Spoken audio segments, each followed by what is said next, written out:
Pues bienvenidos a esta sesión del Seminario Permanente de Teoría de Continuos e Hiperespacios. Es un placer para mí presentarles a eh, el licenciado en Física, Jesús Capulín Pérez, que en esta ocasión nos hablará eh, nos tratará de responder o nos responderá la pregunta: ¿es el espacio-tiempo un continuo? Adelante, Jesús, te escuchamos. Hola, muchas gracias David, gracias por la presentación.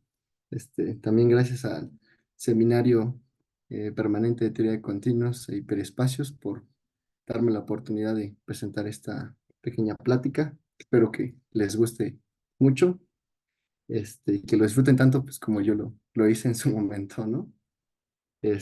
Bueno, pues primero me gustaría darles un poquito de contexto. Eh, Esta plática está inspirada en mi tesis. Fue un trabajo que hice en colaboración con Adriana García López.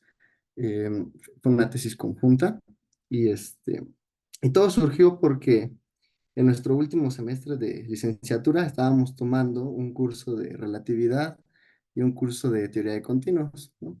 Entonces, justo desde la primera clase, cuando David empezó a dar ejemplos de qué espacios eran continuos y cuáles no eran continuos, a Adriana se le ocurrió decir, ¿el espacio-tiempo será un continuo? Y entonces, así como que tratando de platicar rápido, dije, pues yo creo que sí, ¿no? Pero digamos que no lo meditamos mucho. Ya conforme fuimos avanzando en el curso, nos fuimos dando cuenta de algunas como dificultades que fuimos encontrando y le digo, oye, esa pregunta creo que no está tan sencilla. Deberíamos de pensarla un poquito mejor. Entonces, pensando en eso, pues fue que le dije, pues vamos a hacerlo. Y ya, así fue que decidimos elegir este tema para tesis, ¿vale? Y bueno, pues hay que comenzar, como siempre, por las definiciones, ¿vale? Entonces, bueno, primero, ¿qué es un continuo? Bueno, creo que todo el mundo aquí sabe lo que es un continuo. Un continuo es un espacio topológico, métrico, compacto, conexo y no vacío, ¿sale?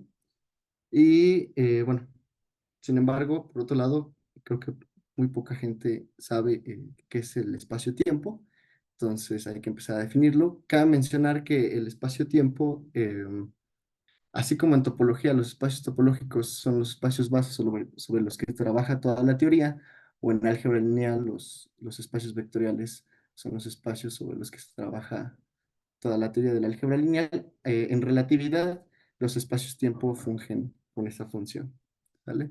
Entonces, bueno, y a su vez, esta rama del estudio se subdivide en dos, en relatividad clásica y en relatividad general, que tiene que ver con la teoría de Albert Einstein, y cada uno tiene su propia definición de espacio-tiempo. Para nuestra tesis, nosotros trabajamos con ambas definiciones de espacio-tiempo y analizamos ambas si podían ser o no continuos y en su defecto, si no lo eran, pues sí podíamos encontrar algún continuo como subconjunto de ¿no?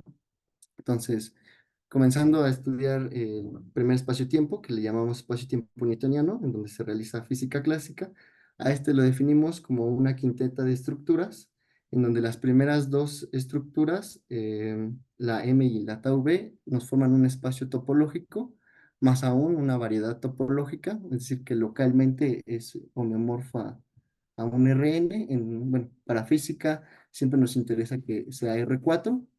La tercera estructura, lo que es un atlas diferenciable. Esto lo que nos permite es poder tener una noción de diferenciabilidad en estos espacios. La cuarta estructura se llama conexión o conexión torsión libre. Lo de torsión libre es un tanto técnico que no lo vamos a utilizar tanto, entonces omitiré un poco esa explicación, pero en términos generales, esta estructura lo que nos permite es hablar adecuadamente de curvas que son casi geodésicas, ¿no? Les falta algo para que sean geodésicas, pero casi son geodésicas. Entonces, quedémonos con esa idea de geodésicas. Y además también lo que hace esto es definir una forma ya específica para el espacio, para la variedad diferenciable con la que estamos trabajando, ¿no? Como espacio topológico, pues uno se los puede imaginar como espacios hechos como de plastilina, que uno puede deformar, estirar, encoger, siempre y cuando no cortemos ni peguemos. Y Entonces, eso quiere decir que bajo difemorfismos, dos espacios, dos variedades van a ser iguales, ¿no? Pero a la hora de incorporar esta cuarta estructura, es como si agarráramos ese espacio de plastilina y lo metiéramos a un congelador, ¿no? Una vez que ya lo moldeamos de una forma que a nosotros nos interesa, lo metemos al congelador para que se solidifique y ya no tenga esa capacidad de seguir deformándose. Y por último, la quinta estructura, lo que es una función con valores reales, que lo que hace físicamente es darnos, bueno, la idea que tenemos de tiempo, ¿no? Aquí esta función se llama tiempo absoluto y esta función satisface ciertas condiciones. Está definida sobre toda la variedad y lo que hace es que te divide a tu variedad en una foliación. Te hace una foliación de tu variedad, es decir, te hace una partición de esta, en donde, bueno, por definición partición, la unión de las partes te da todo el conjunto. Ahora, cada una de las partes, eso sí, te pide que sea una subvariedad de la misma dimensión, todas las partes. Entonces, por ejemplo, ahí en ese dibujito, cada una de estas partes, no sé si puedo señalar, a cada una de estas sabanitas nos forma una variedad de tres dimensiones. Ajá. Y los puntos que pertenecen a una misma sabanita, que les vamos a llamar espacios absolutos, tienen el mismo tiempo asociado. Es decir, físicamente quiere decir que son eventos que ocurren al mismo tiempo. Además, estas anitas no se intersectan porque si se intersectaran es como si el tiempo se hubiera detenido en aquellos puntos de intersección, ¿vale? Entonces, teniendo en cuenta eso, pues entonces comencemos a averiguar si estos espacios satisfacen ser continuos, ¿no? Entonces, primero podríamos comenzar con conexidad. Estos espacios son conexos. Bueno, pues de la pura definición no te dicen nada de si como espacio topológico puedan ser conexos o no. Sin embargo, sí tenemos algunas pistas interesantes que podemos abordar. La primera es que como físico, a nosotros nos interesa siempre poder eh, relacionar cualesquiera dos puntos de nuestro conjunto, relacionarlo de muchas formas, ¿no? Una de ellas es, por ejemplo, mediante trayectorias.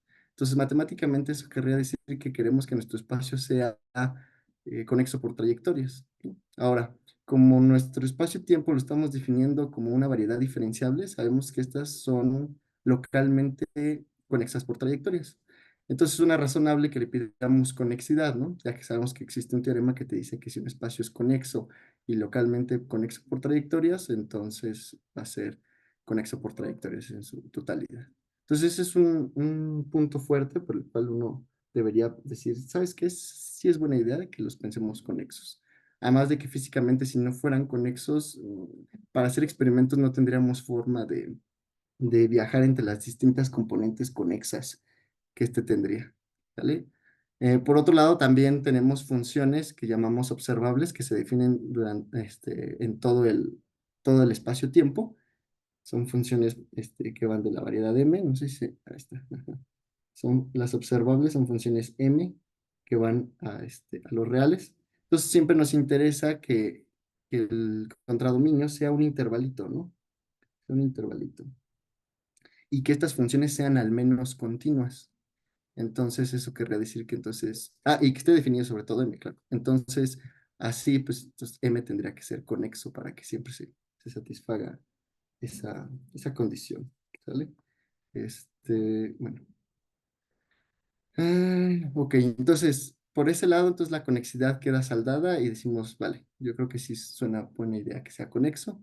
La compacidad ofrece algunos problemas que tienen que ver con causalidad. Esto quiere decir que se puede romper la causalidad de decir qué evento sucedió antes de qué otro evento, pero eso no lo analizamos tanto en este espacio-tiempo debido a que encontramos dificultades mayores a la hora de analizar la metrizabilidad. Entonces, eso lo vamos a analizar hasta que estemos estudiando el segundo espacio-tiempo. Entonces, vámonos directo ahorita a si estos espacios pueden ser métricos. Otra vez, de la definición de métrico, pues no se ve perdón, de la definición de espacio-tiempo newtoniano, no se ve que tenga una métrica ya establecida. Entonces, bueno, pues nuestro deber empezar a buscar una. Ahora, cuando nosotros intentamos hacer esto, nosotros dijimos, bueno, pues es una variedad, creo que suena razonable a lo mejor pensar que es una variedad riemanniana y pues le vamos a meter la métrica usual para variedades riemannianas, ¿no? Que es la de el ínfimo de las longitudes que unen cualesquiera dos puntos, ¿no? Sin en cambio, no podemos estar más equivocados, pues encontramos por ahí un artículo que decía que si uno quería incorporar una métrica a estos espacios-tiempo, uno tenía que tener cuidado y verificar que esta métrica fuera compatible con algunas de las leyes físicas importantes que deben de satisfacer estos espacios-tiempos. Entonces, una de estas leyes físicas o de estas condiciones físicas son las transformaciones de Galileo. En física clásica, las transformaciones de Galileo dejan invariantes los intervalos temporales entre cualquier par de eventos y preservan la distancia euclidiana para los eventos simultáneos. Entonces, si queremos encontrar una métrica para este espacio-tiempo, tenemos que encontrar una métrica que sea compatible con estas transformaciones de Galileo. El único problema es que convencionalmente las transformaciones de Galileo están pensadas para hacer transformaciones lineales, más en particular actuar de R4 en R4. Y esto representa un problema, pues de la definición ustedes se dieron cuenta que en ningún momento le pedimos a nuestro espacio-tiempo que sea un espacio vectorial. Entonces no podemos encontrar tan rápido una relación directa con este modelo. Por lo tanto, lo que tuvimos que hacer es decir, bueno, ¿cómo trasladamos esto que parece funcionar en espacios vectoriales a variedades? Y la respuesta no fue tan difícil. Lo que se hizo, bueno, antes de decirles cuál fue la solución a esto, nada más recordar que las transformaciones de Galileo conforman un grupo junto con la composición de funciones. Este grupo se puede mostrar que es isomorfo a el subgrupo H que muestro ahí, que es un subgrupo del general lineal de dimensión 5. Ahora, nosotros, por lo regular en física, no trabajamos con todo ese subgrupo porque hay cosas que como que no nos interesan tanto. Entonces, de ese subgrupo nos tomamos otro subgrupo, que es ese G1 que escribo abajo, y ese es como el más relevante en física. Entonces, vamos a buscar una condición de compatibilidad con ese grupo de transformaciones. Ahora, volviendo al problema que les decía, ¿cómo hacemos actuar un...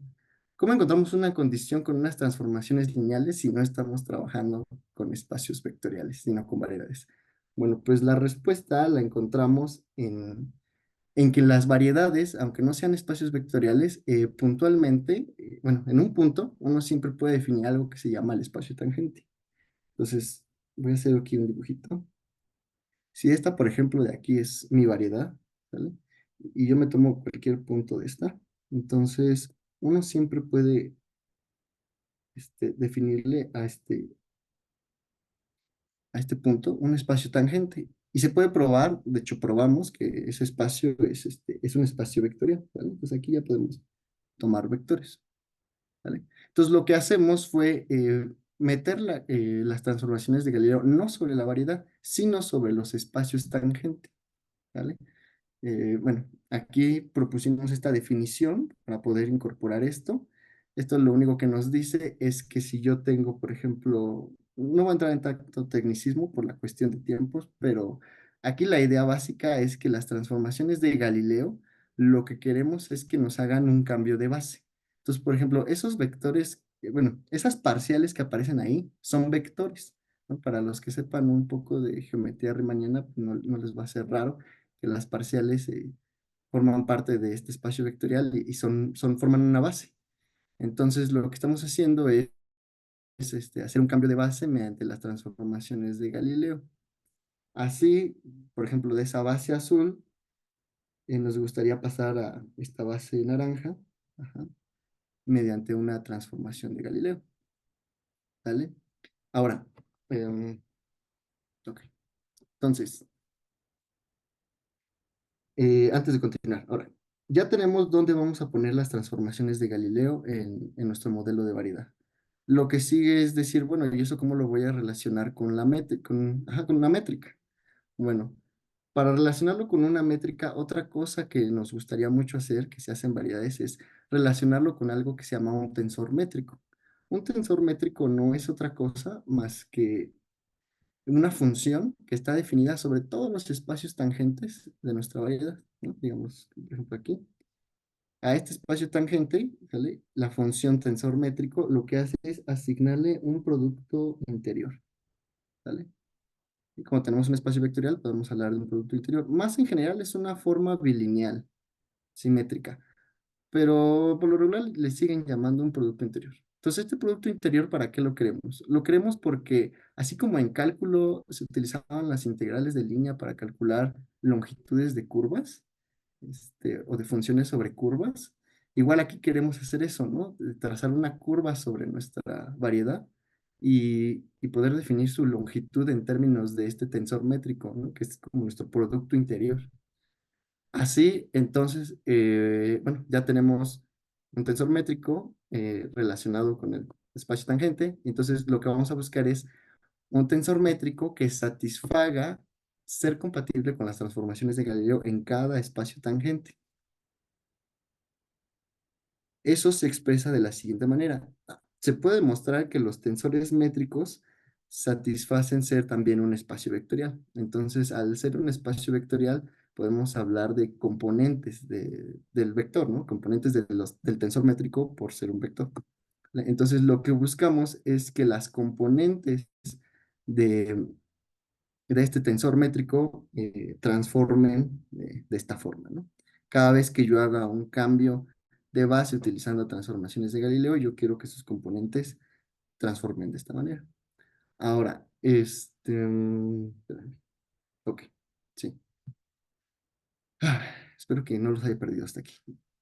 Este, ok, entonces, si logramos encontrar el tensor que transforme de esta manera, entonces ya después podríamos postular una distancia basada en este tensor. Entonces, se puede mostrar que el único tensor que satisface esa condición que puse ahí atrás es un tensor cuyas componentes son estas de aquí, ¿sale? Las componentes de esta matriz. Entonces, es el único que se pueda definir sobre la variedad. Entonces, ya al tener ese tensor, entonces ahora sí, lo que les decía, vamos a tratar de definir las longitudes de curvas utilizando una especie de integral de línea sobre las variedades, definida como la integral de la raíz cuadrada del tensor aplicada a los vectores tangentes de la curva gamma, ¿vale? Entonces, con este tensor se puede demostrar esta proposición que nos dice que si yo tengo una curva gamma que va parametrizada de un intervalo T1, T2 a mi variedad, eh, y este T1 y T2 son los tiempos asociados por la función tiempo absoluto a dos puntos P, Q. No importa qué curva yo utilice, la integral siempre me va a dar la diferencia de los tiempos T2 menos T1. Siempre, ¿no? Entonces voy a hacer aquí un dibujito. De lo que yo estoy diciendo es que con este tensor, este métrico, yo puedo tener dos puntos en espacio-tiempo, ¿vale? Newtoniano, y yo puedo agarrar una curva así, que los conecte, ¿no? Bueno, antes, este punto va a tener asociado un tiempo T2 y este punto va a tener asociado un tiempo T1. Entonces yo puedo agarrarme esa curva y calcular la integral de línea de esa curva utilizando este tensor métrico, y esa integral siempre me va a dar T2 menos T1. Y si yo cambio de curva, por ejemplo, agarro esta otra, de todos modos, cuando yo vuelva a calcular la integral sobre esta nueva curva, igual, otra vez me va a dar T2 menos T1. Y así para todas las curvas que puedan unir estos dos puntos, esto siempre va a suceder. ¿Vale? Y bueno, entonces aquí dejamos la prueba de por qué esto es cierto. Y bueno, entonces ya que tenemos esto nos inspira ya a dar un candidato a distancia para nuestro espacio-tiempo newtoniano. Entonces proponemos la distancia de asterisco igual al valor absoluto de esta integral, siempre y cuando los tiempos asociados a los puntos P y Q sean distintos. Y si los tiempos asociados son iguales, entonces la distancia va a ser directamente cero. ¿Vale? Entonces, esa fue nuestra propuesta. Desafortunadamente, bueno, desde la misma definición ya se puede ver que esta función no nos va a dar una distancia tal cual, pero lo que sí nos va a dar y lo que sí probamos es que nos da una pseudométrica, ¿vale? Entonces decimos, bueno, pues ya que no, es lo que se pudo hacer y pues ni modo, ¿no? Tenemos una pseudométrica.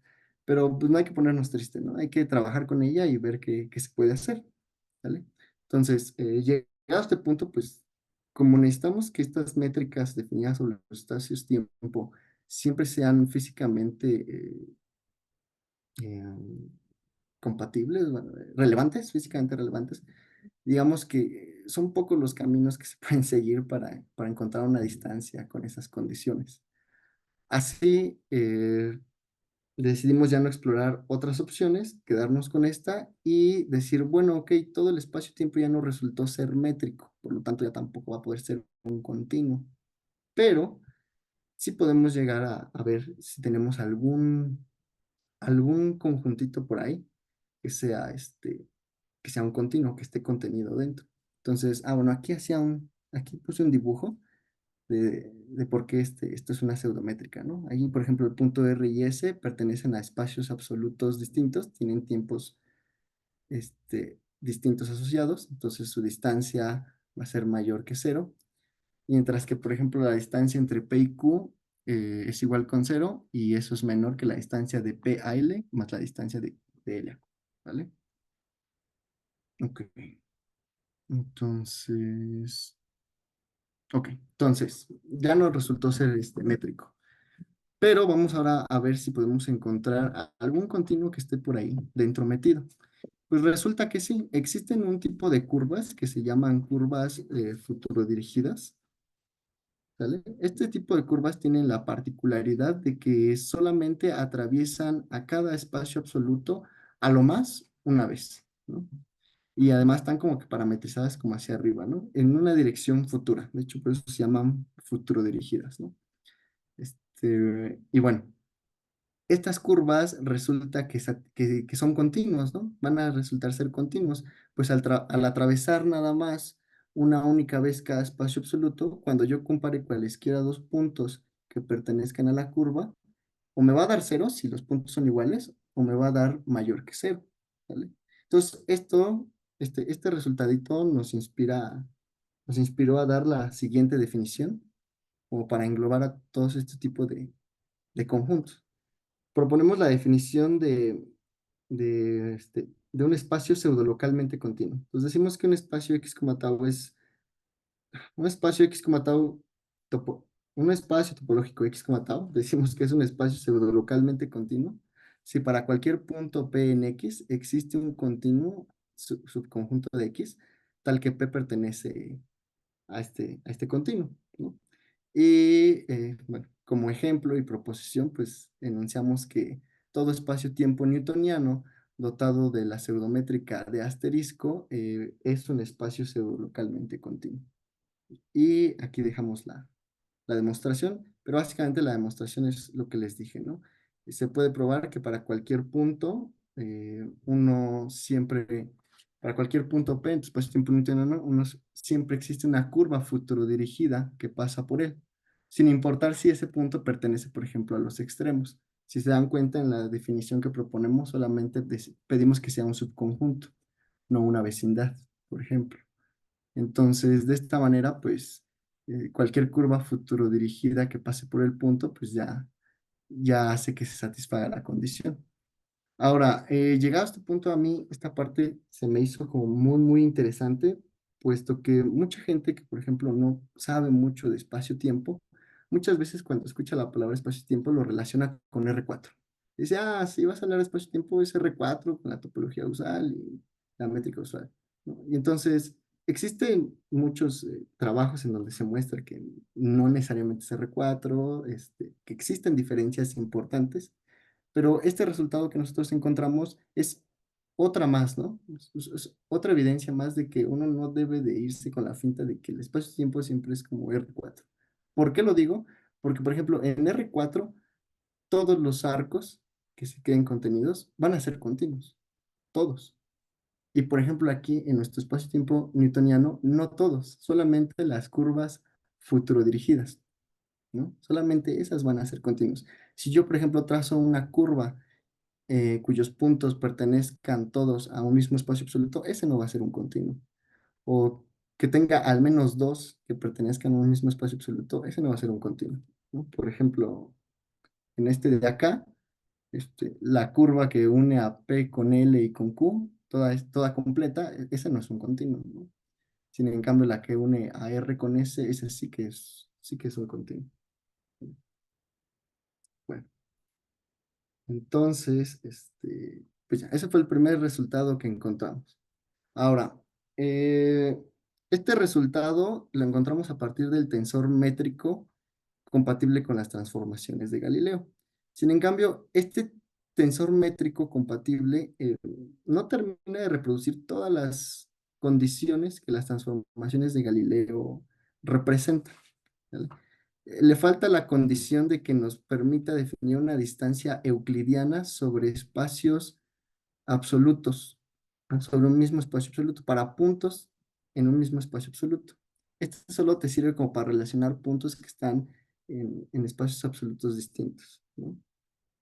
Entonces, para lograr eso, lo que hicimos fue ahora fijarnos en un tensor cométrico. Si bien no existe otro tensor métrico que satisfaga las transformaciones de Galileo, sí existe uno que sea cométrico. ¿Qué es un tensor cométrico? Pues otra vez es una función que asigna como un producto interior, pero ahora ya no a los espacios tangentes, sino se los asigna a los espacios duales de los tangentes, ¿vale?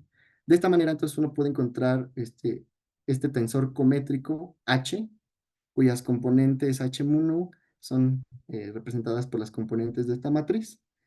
Y este tensor cométrico se puede reducir al tensor delta IJ, al tensor cométrico delta y j. Y si se invierte ese tensor cométrico, volvemos a obtener justamente las mismas componentes, pero ahora sí para los espacios tangentes. Así, bueno, ya obtuvimos un tensor que ya está definido otra vez sobre espacios tangentes, pero el precio que hemos pagado es que ya no está definido sobre toda la variedad, sobre todo el espacio-tiempo, ya solamente está definido sobre cada espacio absoluto. Ahora, para los que sepan un poco de geometría riemanniana, se darán cuenta que ya este tensor métrico, pues ya nos induce un producto interior, un producto interior usual. Es decir, esto lo que nos dice es que ya cada espacio absoluto, eso sí los podemos tratar como si fueran variedades riemannianas, ¿vale? Entonces, al poderlos tratar como variedades riemannianas, pues de rápido ya uno puede proponer la distancia del ínfimo de las longitudes de las curvas, ¿vale? Que es la que pongo ahí abajo.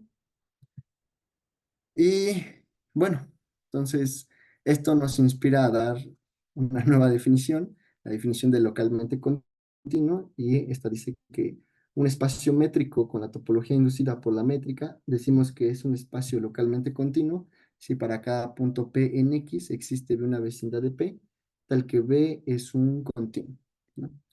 Y con esta definición, pues, damos nuestro primer ejemplo a manera de proposición, diciendo que todo espacio-tiempo newtoniano, si lo dotamos con el tensor cométrico H, entonces cada uno de sus espacios absolutos va a ser un espacio localmente continuo, ¿no?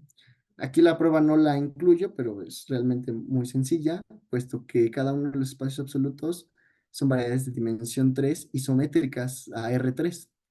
Entonces, si son isométricas, son difeomorfas, si son difeomorfas, son homeomorfas, y entonces, para cualquier punto P que yo me tome en mi espacio absoluto, yo lo puedo bajar bajo el homeomorfismo F a R3. En R3 puedo construirme un conjunto compacto y conexo, como por ejemplo una bolita, y volverlo a subir, ¿no? Y entonces, ya tendría que se satisface la definición, y eso lo puedo hacer para cualquier punto, ¿no?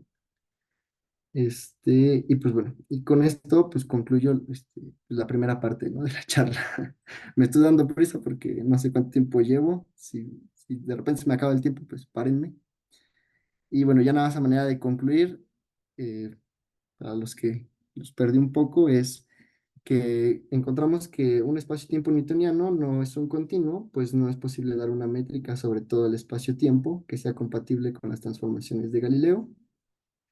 Y dos, que los espacios-tiempos newtonianos dotados de la pseudométrica de asterisco son espacios pseudolocalmente continuos, pues las curvas o líneas del mundo futuro dirigidas satisfacen ser continuas.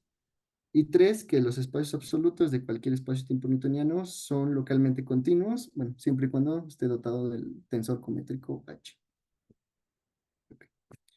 Entonces, con esto rapidísimo pasamos al siguiente espacio-tiempo. Este es el espacio-tiempo einsteiniano, en donde se hace relatividad general, y este se define como una sexteta de estructuras, en donde las primeras cuatro son exactamente las mismas de la primera definición, pero las últimas dos son las que vienen a reemplazar a nuestra función tiempo absoluto, que son las que nos daban una partición de nuestro espacio-tiempo newtoniano. Entonces, al no existir esa función tiempo absoluto en este espacio-tiempo, ya no vamos a contar con esa partición en donde existían estos espacios absolutos. Entonces, aquí hay que darles un tratamiento diferente. Esta es reemplazada por un tensor métrico G. Aquí sí ya te lo dan. Y de hecho no es cualquiera. Debe ser un tensor métrico que sea lorentziano, es decir, un producto interior lorentziano en cada espacio tangente y una orientación temporal. Esta orientación temporal lo que hace es, bueno, es que el producto interior métrico lorentziano lo que te hace es partirte a tu espacio tangente en varias zonas, pero una de ellas conforman conos, ¿vale? Ajá. Entonces, te parte de tu espacio utilizando un cono. Y entonces a nosotros nos gustaría saber cuál es la dirección futura y cuál es la dirección pasada en este espacio-tiempo. Entonces para eso utilizamos nuestra orientación temporal, que es simplemente un vectorcito que se va a decidir por alguno de los dos mantos del cono, ¿no? Entonces tenemos conos como en todas partes, ¿no? Y buscamos que este campo vectorial de T sea suave, ¿no? Entonces son vectores que siempre están dentro de cada mitad de cono. Bueno, con esto podemos clasificar dos tipos de curvas, bueno, tres tipos de curvas. Una es curvas temporales futurodirigidas, que son curvas cuyos vectores tangentes se queden contenidos dentro del cono futuro. Ujú. Otras son las curvas nulas futurodirigidas, son curvas cuyos vectores tangentes se queden sobre la frontera del cono futuro. Y por último, curvas espaciales, que son curvas cuyos vectores tangentes no pertenecen ni al cono futuro ni al cono pasado, ¿vale? Ahora, pues empezamos analizando si este espacio-tiempo puede ser métrico, ¿no? Entonces, desgraciadamente, estos espacios-tiempo, salvo algunas excepciones, no son métricos. Bajo algunas condiciones muy particulares sí encontramos que se les puede definir una métrica, pero se vuelve muy restrictivo y nosotros queríamos como un estudio más general. Entonces, la justificación de que de que estos espacios no puedan ser métricos es que curvas temporales, como las que pongo aquí, como la que aparece aquí en la izquierda, que unen dos puntos P, Q, bueno, R, S, vamos a ponerle. Esas curvas siempre pueden ser aproximadas por curvas diferenciables a trozos, ¿no? Por una sucesión de curvas diferenciables a trozos, así como la que dibujo aquí, y creo que no se ha pasado. Algo así, ahí está. Entonces uno puede tomarse una sucesión de curvas diferenciables a trozos que converja a la curva, ¿vale? Pero a donde cada trozo de esas curvas sean curvas nulas, es decir, curvas como las del lado derecho. La particularidad que tienen las curvas del lado derecho es que si uno intenta medir su longitud con el tensor métrico, esa longitud siempre da cero. Entonces así se puede probar que toda curva temporal se puede aproximar por una sucesión de curvas a trozos nulas y por lo tanto su longitud se va a ir a cero. Eso quiere decir que casi todos los puntos de nuestro espacio-tiempo siempre les vamos a poder asignar una distancia a cero si nos basamos en la distancia usual ¿cómo se llama? La distancia en variedades riemannianas, ¿no?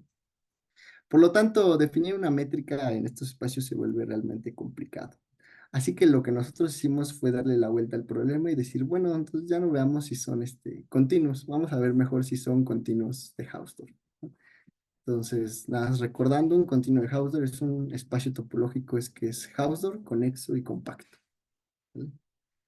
Entonces, para conexidad, pues es el mismo comentario, ¿no? Que el anterior. Para compacidad, ahora sí vamos a profundizar un poquito más. pero primero vayamos a la parte de Hausdorff. Ok, recordemos que, bueno, no les he dicho hasta ahorita, ¿no? Simplemente les dije que los espacios-tiempo eran espacios topológicos, pero no les dije con qué topología estábamos trabajando.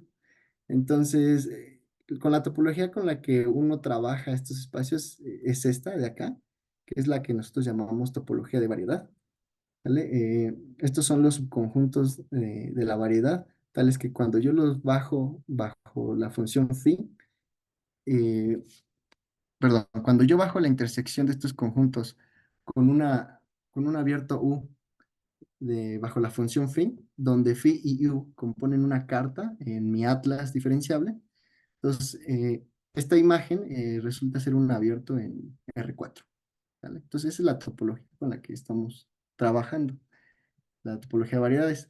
Sin embargo, como se darán cuenta, esta topología depende en gran medida de quién sea tu atlas diferenciable, ¿no? Si tú cambias de atlas diferenciable, posiblemente tus abiertos también vayan a cambiar, ¿no? Puede que no, pero puede, como puede que no, como puede que sí.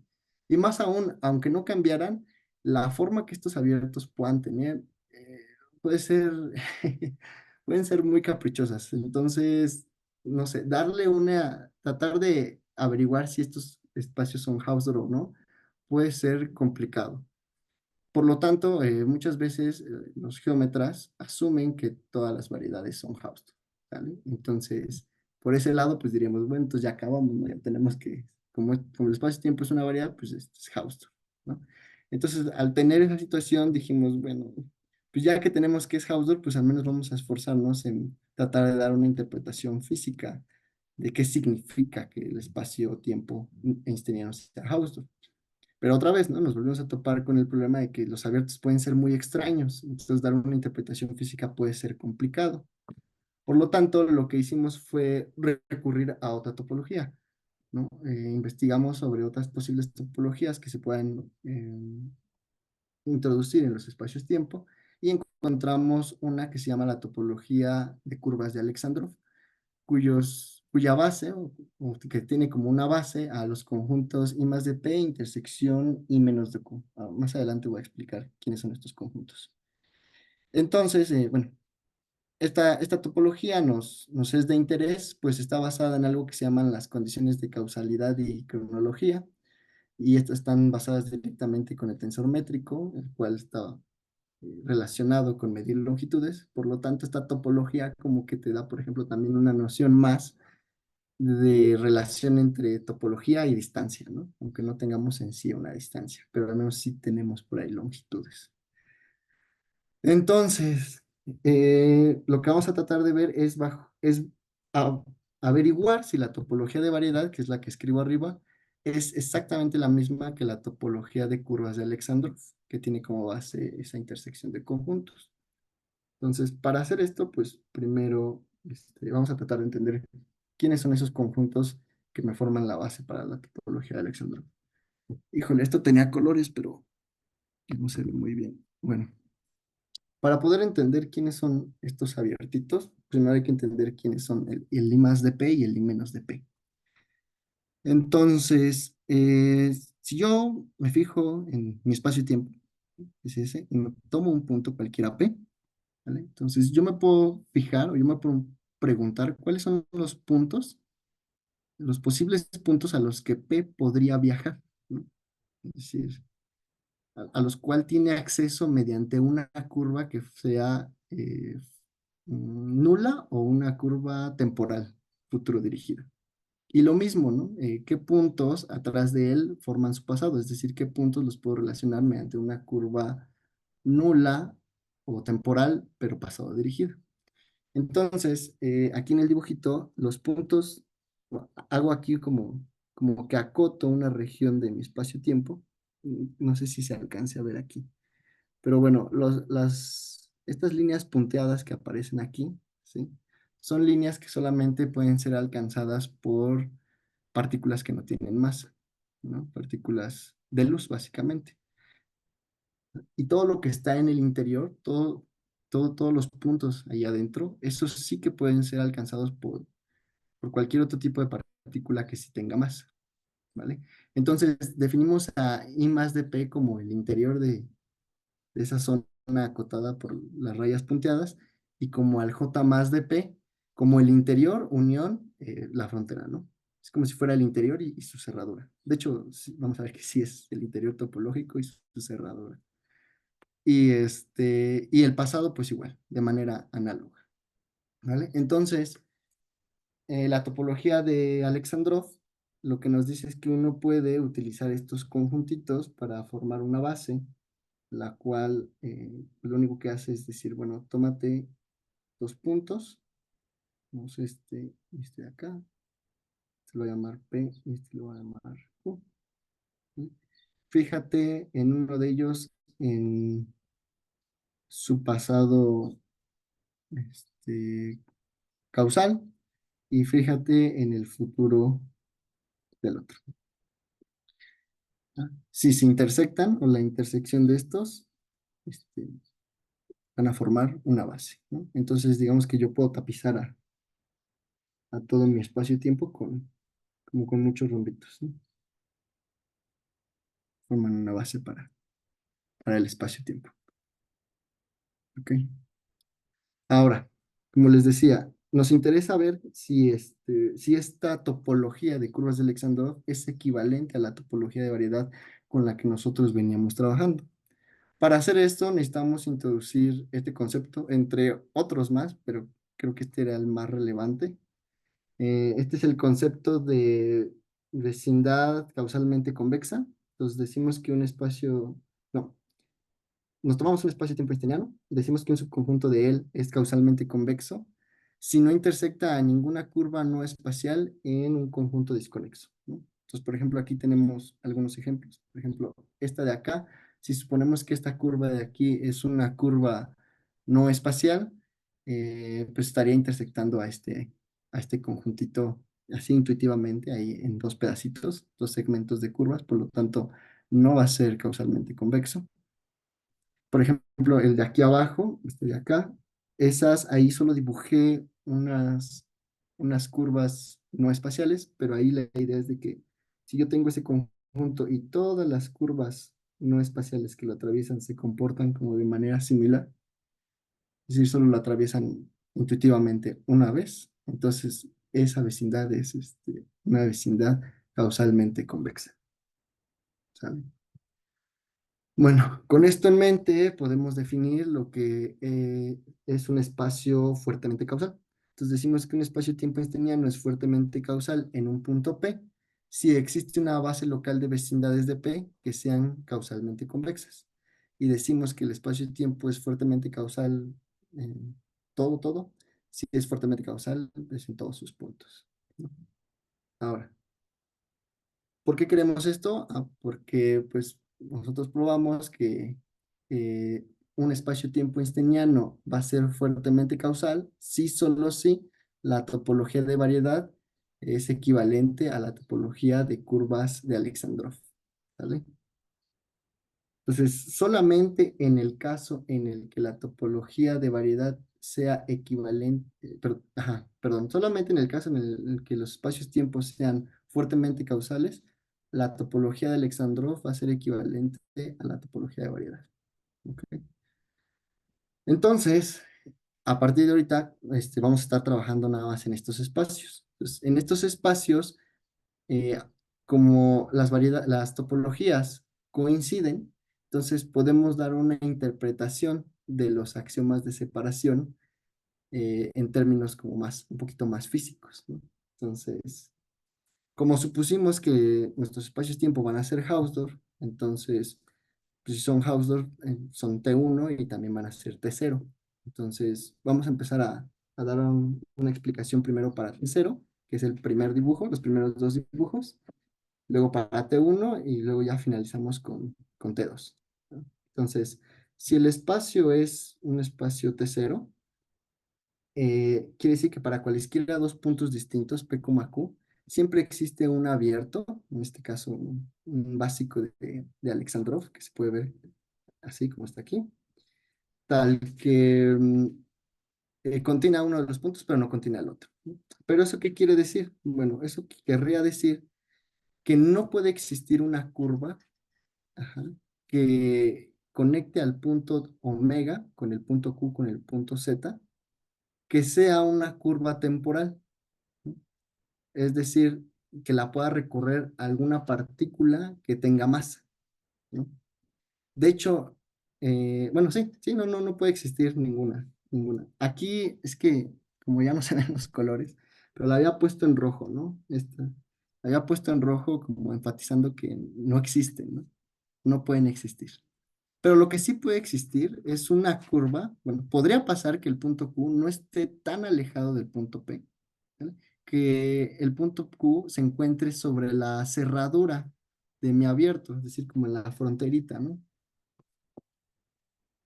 Este, así, entonces, aquí en este caso, que es el caso de la derecha, sí que podría existir una curva que una al punto omega prima con z prima con q, pero esta curva forzosamente solo podría ser una curva nula, una curva, es decir, que únicamente la luz puede recorrer, porque la luz es una partícula que no tiene masa, ¿sale?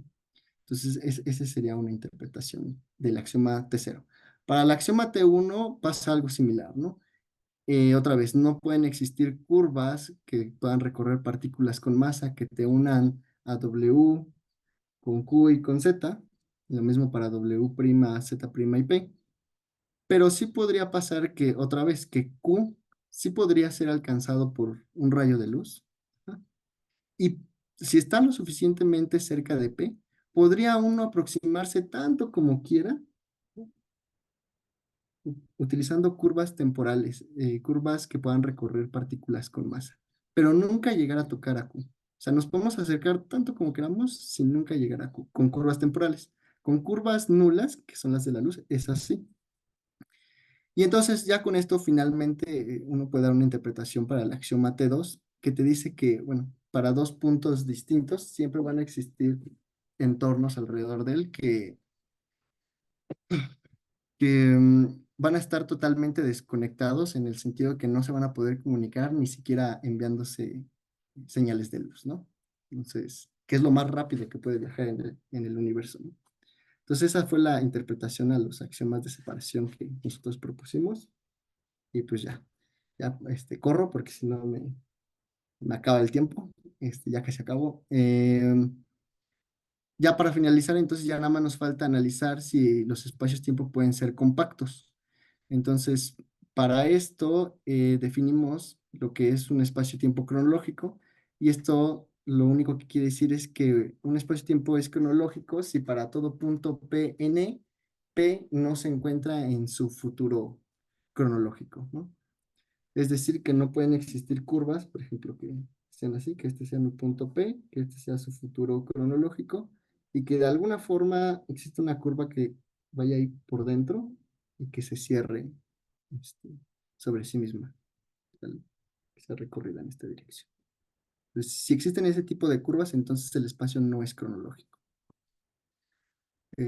Y bueno, entonces con esto podemos probar un teorema que nos dice que si un espacio-tiempo einsteiniano es compacto, entonces no va a ser cronológico y tampoco va a ser fuertemente causal. Porque creo que me salté algo aquí. Eh, Tenemos una proposición que dice que todo espacio fuertemente causal es cronológico. Entonces, si no es cronológico, pues no es fuertemente causal. Y pues aquí dejamos esta prueba. Entonces, esto lo que quiere decir es que si suponemos que todo nuestro espacio-tiempo fuera un espacio compacto, entonces habría la posibilidad de tener curvas temporales cerradas. En palabras como más simples, eso quiere decir que podría uno tener viajes en el tiempo hacia el pasado, ¿vale? Sin la necesidad de utilizar una curva espacial cuyos vectores tangentes se salen del cono de luz. Es decir, no necesitaríamos rebasar la velocidad de la luz para poder viajar al pasado, ¿no? Entonces eso es algo que, bueno, que nos hizo como muy loco, muy interesante. Y pues ya. Y bueno, además también este es otro ejemplo de que si, por ejemplo, no tenemos la condición de fuertemente causal, entonces los axiomas de separación, la interpretación de los axiomas de separación que acabo de explicar no podría ser posible aplicarla y tratar de dar una interpretación similar pues sería un error. Y ya para finalizar ya con nuestro último resultado es, bueno, dijimos, bueno, si el espacio-tiempo no resultara ser compacto, entonces al menos nos gustaría que de manera local, pues sí encontráramos continuos de Hausdorff compactos, ¿no? Entonces, para eso damos nuestra definición de un espacio localmente continuo de Hausdorff. Es exactamente la misma que la de localmente continuo, solamente que en lugar de métrico, ahora pedimos que el espacio sea Hausdorff. Y como ejemplo, proposición, damos que todo espacio tiempo einsteiniano es un espacio localmente continuo de Hausdorff. Y la prueba pues es muy sencilla. Eh, Tampoco la incluí, pero digamos que el dibujo lo ejemplifica. Para cualquier punto P en el espacio-tiempo, pues siempre lo puedo bajar bajo un difeomorfismo con una función phi a un pedacito de R4. Ya no a todo R4, como por ejemplo en el espacio-tiempo newtoniano, porque ahora este pedacito va a depender de la carta de nuestro atlas diferenciable. Entonces solamente va a ser un pedacito, pero ese pedazo es abierto. Entonces dentro puedo construir una bolita abierta, volverla a subir y pues ya, obtener una vecindad del punto P, que es un continuo de Hausdorff. Entonces ya a manera de concluir, pues las primeras tres incisos son las conclusiones que ya habíamos hablado y las últimas es que los axiomas de separación T0, T1 y T2 tienen interpretaciones físicas basadas en las relaciones de causalidad y cronología utilizando la topología de Alexandrov, siempre y cuando el espacio-tiempo einsteiniano sea fuertemente causal. Si no es fuertemente causal, entonces esas interpretaciones no son válidas. Y la segunda es que los espacios-tiempo einsteinianos son espacios localmente continuos de Hausdorff. Y por último, que cualquier espacio-tiempo einsteiniano que sea un continuo de Hausdorff no puede ser un espacio fuertemente causal. En palabras un poco más mundanas, quiere decir que habría la posibilidad de tener viajes en el tiempo. Y pues con esto concluyo mi presentación. Muchas gracias por su atención. Espero que lo hayan disfrutado y no haberme excedido tanto. Muchas gracias, Jesús. Muy interesante. Pasamos a la sección de preguntas por parte de los participantes. Pueden abrir su micrófono o enviarlo por el chat, como les parezca más cómodo. Bueno, yo solo diré que está muy interesante. Nunca me había imaginado tantas aplicaciones en la física. O sea, no es el único comentario. Muchas gracias. De hecho, creemos, creemos que somos los primeros en aplicar teoría de continuos a la física. Hasta donde sabemos, hasta donde investigamos, no existen aplicaciones de la teoría de continuos en la física. No Sí, sé. porque yo había visto unas aplicaciones de topología, pero como en cuántica, ¿no? De que Ajá. ven los pues, dobles y no sé qué, ¿no? Sí, Pero sí, no sí. de continuos, ¿no? De, Oye, y de- tendrá que ver con lo del hiperespacio de Star Wars. no, pues no, de eso sí no sé. No sé, fue pequeño chiste. Pero de topología sí, sí, o sea, sí existe. Por ejemplo, nosotros nos bajamos mucho en los trabajos de Penrose, en la parte topológica. Penrose tiene mucha topología desarrollada para espacios-tiempos, mucha, pero no en concreto topología de continuos, ¿no? Ujú. Es más como topología general. Entonces de ahí nos fuimos agarrando un poquito para no caernos tan feo. Y fue un camino un poco difícil, pero bueno, algo es algo. Ok, no, no, pues está muy interesante, la verdad. Cuando vi anunciar dije, ay, a ver si quiero entrar a ver qué hay. Pues gracias. No, no, de nada. Ya, sería todo de Eh, mi parte. Gracias, Jorge. ¿Hay alguna otra pregunta o comentario? Pues yo nada más me gustaría agregar que estuvo muy bien la explicación. Igual compagino con los otros compañeros de que pues nunca imaginé de que la teoría de continuos se aplicara un poco a la física, pero la verdad muy buena explicación. La verdad pues me interesó el tema bastante. Y bueno, ahorita de qué hablo respecto a los espacios cristianos, algo así dijiste. ¿Einsteinianos? Ajá, ¿no podías hablar así como un poco, bueno, no sé, es una pregunta así como que muy al aire, ¿no? Pero hablar de acerca de sus hiperespacios, así como en continuos tenemos que el hiperespacio de los continuos, el enésimo producto simétrico, ¿no habrá algo parecido así, pero que utilice así como que un poco la métrica de Hausdorff, la topología de Viettori? Híjole, la verdad es que no sabría decirte, ¿eh? No, no, ahora sí Ujú. que no nos dio tiempo de llegar tan lejos, pero suena interesante, sería interesante, pues averiguar, ¿no? Indagar un poco sobre eso, pero sí, no, ahora sí que te lo debo, ahora sí. Pero gracias por tu comentario, porque pues así ya me diste otra idea para, para seguirle investigando. Sí, sí, no, sí, la verdad, pues sí, te vuelvo insistir que, pues sí, me gustó bastantísimo tu plática. De verdad voy a indagar un poco en los temas Ah, y, gracias, pues gracias. sí, de verdad, muchas felicidades, amigo. Ah, pues gracias, muchas gracias otra vez.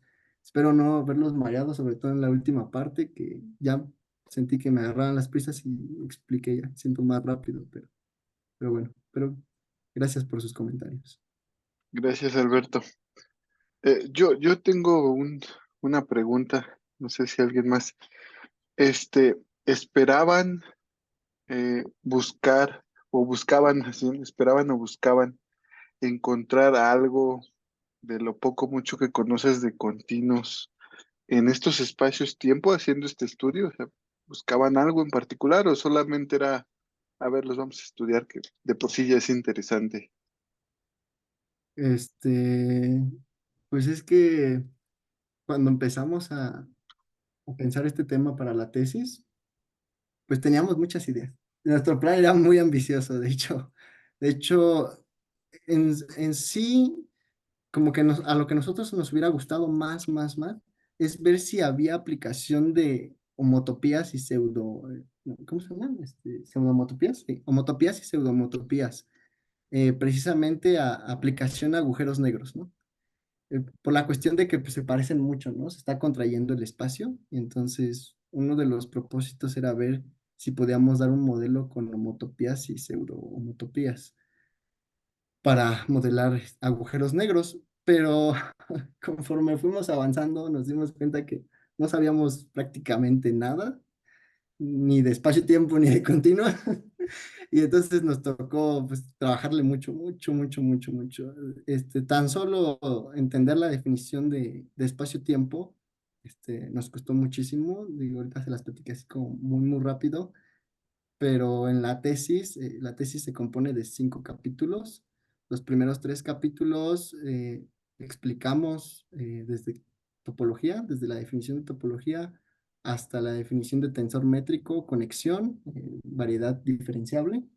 Ya en el cuarto ya damos estas definiciones de espacios-tiempo y algunas propiedades físicas interesantes. Y ya en el quinto es donde empezamos a hacer esta relación entre continuos y, y espacio-tiempo, ¿no?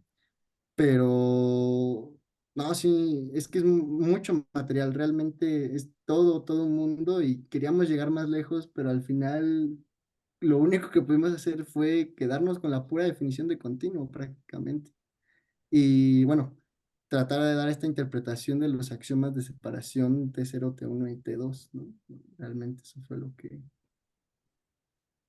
pues, lo que nos consumió todo nuestro tiempo, Sí, sí, pero mi pregunta iba así como la respondiste, ¿no? Si había algo físico que podía aplicarse o ayudarse o entenderse entendiendo continuos o al revés, ¿no?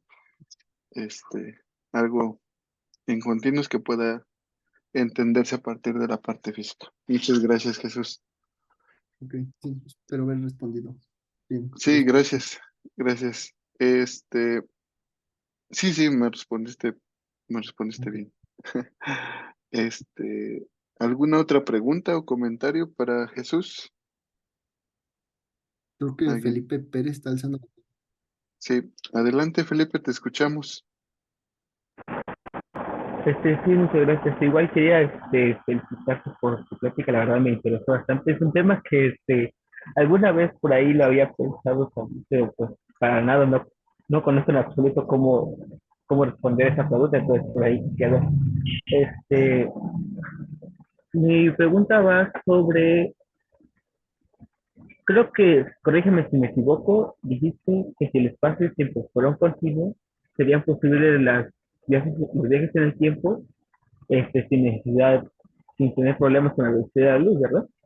Ajá, exacto. Pero también parece que dijiste que es localmente continuo, o sea, podemos tener que localmente somos continuos en el espacio-tiempo. Ajá. Físicamente, ¿cómo podríamos interpretar eso? Que localmente tengamos continuo. Localmente continuo de Hausdorff. Ajá, Sí, sí. Sí, porque es que tenemos dos tipos de localidad, ¿no? En el primer espacio-tiempo fue localmente continuo y en el otro sí fue localmente continuo de Hausdorff, ¿no? Ajá.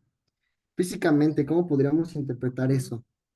Siento que tu pregunta va así como en términos otra vez, ¿no? De causalidad, ¿no? Mm, ajá. ok. Híjole, a ver, déjame pensar. Mm,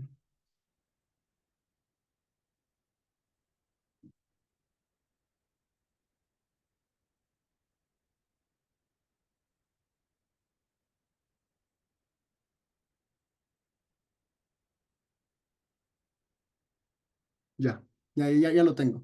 De hecho, es un problema con el que nos encontramos cuando, cuando, cuando vimos que no se podía hacer métrico el espacio-tiempo einsteiniano, o que era un problema un tanto difícil, cambiamos a que fuera de Hausdorff.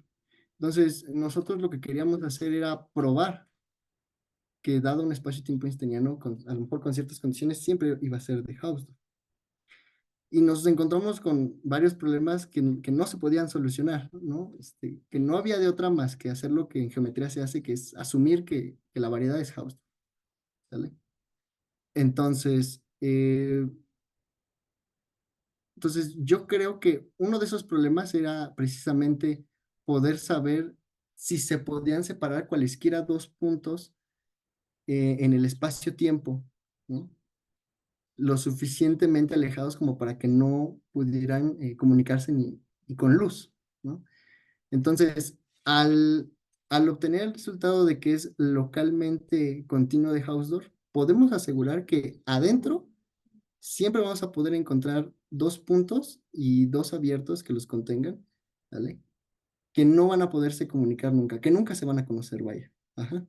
Pero si yo decido salirme de de esa vecindad, tomarme un punto fuera en el complemento de esa vecindad, ya no es tan visual, ya no es tan, bueno, no visual, ya no queda claro si es posible la existencia de alguna curva que pueda recorrer la luz, que pueda viajar entre esos dos puntos, ¿no? ¿Sí? Entonces, este, no sé si eso responde un poco a tu pregunta, ¿no? Sino que lo que quiero decir es que al poder uno asegurar localidad de Hausdorff, uno queda como en mucho misterio de si fuera de esa vecindad, yo puedo tener algún tipo de respuesta de algún punto que esté ahí. No sé si me doy a entender. Sí, creo que sí. Muchas gracias. ¿Sí? Sí, sí. O sea, dentro creo que puedo asegurar que las cosas van a funcionar bonito, ¿no? Sin en cambio, fuera de esa vecindad, ya no puedo ni decir que sí, ni decir que no, ¿no? Entonces, ahí queda como un pequeño enigma. Muchas gracias. Bueno, pues agradecemos a Jesús la participación. Agradecemos a todos los asistentes. Esta es nuestra última sesión del seminario permanente de teoría de continuos para primera parte del año. Estaremos haciéndoles llegar eh, información de las siguientes por los medios usuales. Muchas gracias y que tengan buena tarde. Gracias, Jesús. No, gracias a ustedes. Gracias, hasta luego, bonita tarde. Hasta luego. Igualmente, buena tarde.